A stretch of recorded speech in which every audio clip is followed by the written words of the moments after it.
This is the number one thing that you have to understand whenever you're going into a fat loss period or you're trying to lose weight, trying to go on a diet. You have to understand.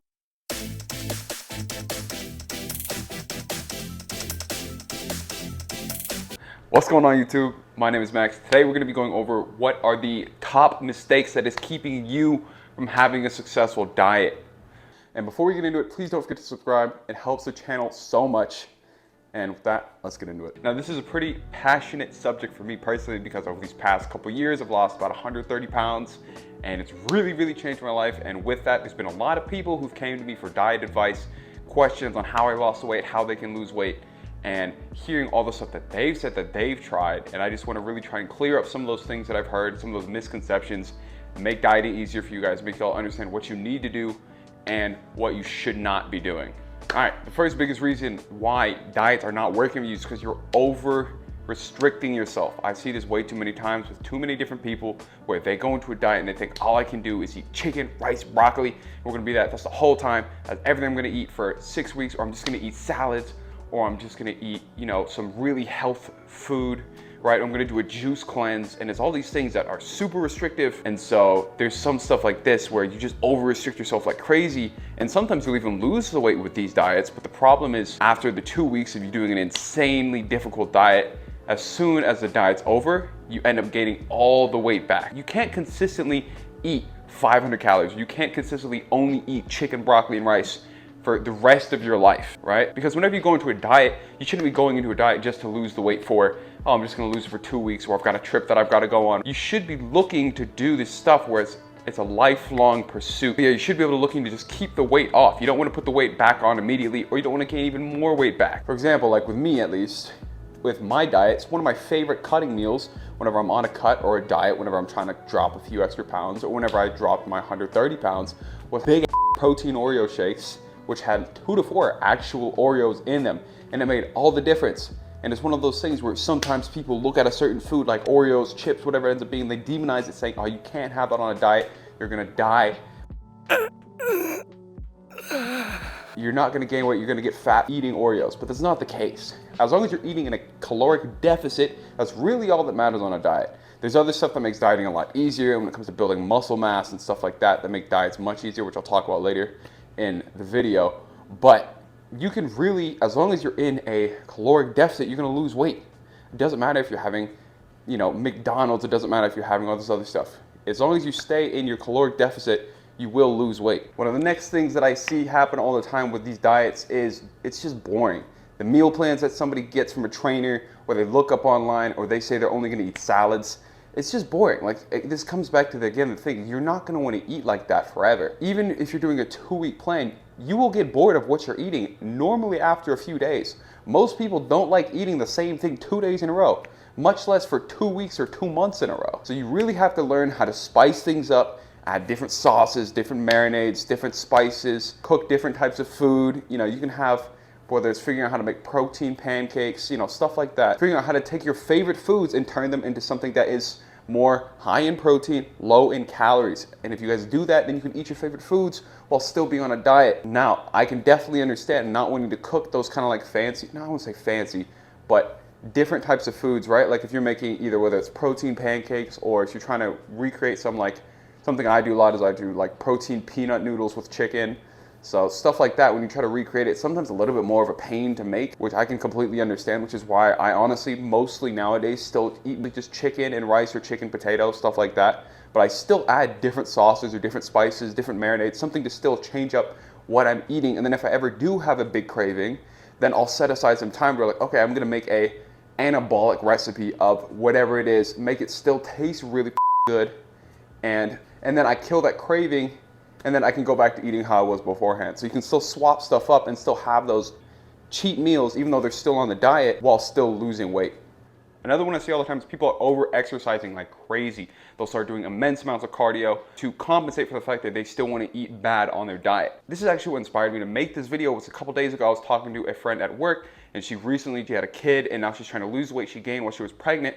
So she went to a gym and they said lose 20 pounds in 2 weeks and you get a free membership. Great, right? Terrible idea for whenever you want to have long-term success with weight loss. And she's only been doing it for a couple days and she's already complaining to me saying, Max, please, can I eat whatever I want to on this diet? I can just do more cardio, right? In my head, it's just like, I don't know what you're expecting to happen once you get off this diet. You're gonna keep your same eating habits that you have. Even if you do end up doing all this immense amounts of cardio, whenever you get off the diet, what's gonna happen? You're just gonna lose all of the progress that you made. You're gonna gain all the weight back and you're just restarting from step one. And the best thing you can do when it comes to figuring out how much exercise you should be doing is figure out something that you can manage over the long term. And I wouldn't ever really, whenever it comes to dieting, I wouldn't ever push somebody to do more cardio than they're already doing, outside of maybe upping the amount of steps that they get every day until more the end of the fat loss period. At least for me, because there's a certain period where like if I don't eat enough calories, then I kind of start feeling pretty terrible. So then I could supplement by doing a little bit of extra cardio every week. But even then, it's still not doing excessive amounts of cardio that I'm not going to be able to stick to long term. And this really ties along with the statistic that roughly around 90% of people who start a diet end up gaining the weight back or gaining more weight. All right, and this kind of ties along with everything I've been saying. This is the number one thing that you have to understand whenever you're going into a fat loss period or you're trying to lose weight, trying to go on a diet. You have to understand that losing weight and going on a diet, it's not something that's short term. I hate to break it to you people, but whenever you're going on a diet, you want to be able to do it and you want to enjoy the diet. You shouldn't be hating a diet. You shouldn't go into a diet and you're miserable the whole time. You should look at what you're eating. You should enjoy the foods that you eat. You shouldn't over-restrict yourself and you shouldn't try to lose the weight as fast as possible. In the end, you should look at, whenever you're going into a diet, you should look at it as you're transitioning into a person who is a healthier person, who makes better decisions. So, what does this mean? This means basically, not saying you can't ever go out with people. You can still go out with friends. It's just instead of going out multiple times a week, just go out once a week. Whenever you're eating, at least understand what you're eating and how it affects your body and how it's gonna gain weight.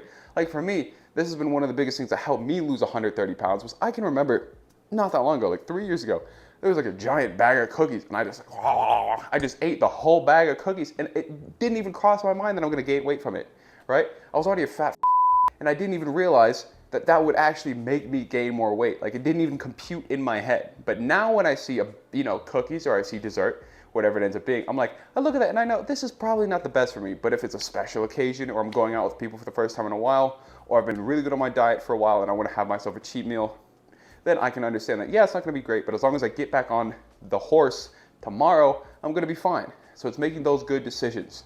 That is the number one secret for having a successful diet. Is going to be understanding and being able to change your mindset to where this is something that I'm doing for the rest of my life. I want to be healthier for the rest of my life, not just for this vacation that I'm going on. Or I'm not just trying to lose these 20 pounds really quick. No, you want to just be a healthier person overall. And that doesn't mean you have to turn into some crazy fitness fanatic like me, where you're tracking every macro that you do, every single day you're tracking all the calories that you eat. No, making the small changes like eating a higher protein diet, maybe going to the gym once or twice a week, maybe trying to walk more, not sitting down, not having a higher activity level. It's small changes that add up to make you be able to lose the weight and keep weight off long term. All right, real quickly, the last thing I want to go for is that people think that health foods are what causes weight loss. And this is just so far from the truth. Things that are considered healthy by a lot of people, like avocados, chia seeds, anything like that, normally is absolutely terrible for weight loss. And the reason for that is because a lot of these are high in calorie foods. Yeah, they'll have things like healthy fats or healthy things that are for you, but realistically, I've read something about 90% of health benefits are gained just from losing weight compared to eating quote unquote healthier foods. Well, I do think healthier foods tend to be very good for you once you lose the weight. When it comes to actually going on the weight loss portion, they're not really going to be very beneficial to you. You should be looking to focus on stuff that is high in protein or something that is high in volume and low in calories, so you can eat a lot of and stay full and satiated without necessarily eating a lot of calories. A really good example of this is whenever there was a science teacher who basically did a science experiment with his class where for 90 days he ate only at McDonald's for 3 times a day, and that's all he ate. And he was able to lose 37 pounds in 90 days with only eating McDonald's. And on top of that, his health markers pretty much all went up and all improved, and his cholesterol lowered from 249 to 170, which is an absolutely massive change. And this is with him eating cheeseburgers, french fries, and just McDonald's every single day. And so this kind of proves that you can have weight loss and experience massive health benefits without necessarily eating what a lot of people consider healthy foods. So just kind of re-go over things. Number 1, don't over-restrict yourself. Number 2, don't have a boring diet. Keep it spiced up.